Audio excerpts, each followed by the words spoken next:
लक्ष्मी बस दुर्घटना घटी 3 गुरुतर आहत। रायगढ़ जिला काशीपुर ब्लॉक अंतर्गत कांगुतुमा घाटी निकट में लक्ष्मी बस दुर्घटनाग्रस्त घटी 3 जन गुरुतर भाव आहत होता बेले अनेक यात्री आहत होती।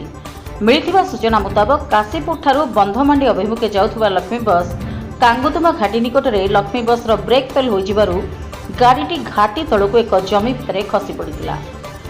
गाड़ी में प्राय 47 जन यात्री बसिथिले, सेतिमध्यरु 3 जन यात्री गुरुतर भावे आहत होई काशीपुर गोष्ठी स्वास्थ्य केन्द्र में चिकित्सित हेउथिबा बेले सामान्य आहत माने मांडीबीसी प्राथमिक स्वास्थ्य केन्द्र में चिकित्सित होइतिबा सूचना मिली। प्रकाश थाउकी जे लक्ष्मी बस बारंबार रक्षणाबेक्षण अभाव एपरी घटना घटुवा बेले एहाकू विभागीय अधिकारी गुरुतर सहित नेउनथिबा अभियोग होइछि, जहा फल कि बारंबार एपरी दुर्घटना घटुछि।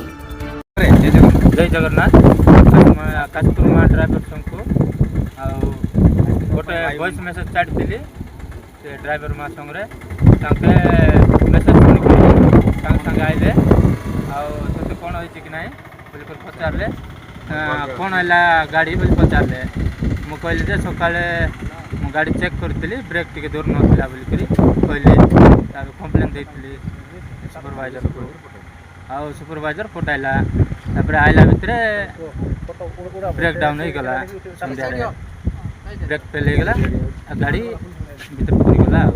जय जगन्नाथ रोची खासपुर ड्राइवर संग धन्यवाद। रायगढ़ प्रफुल्ल कुमार बेहरा का रिपोर्ट, रिपब्लिक ओडिशा, साधारण लोकों स्वर।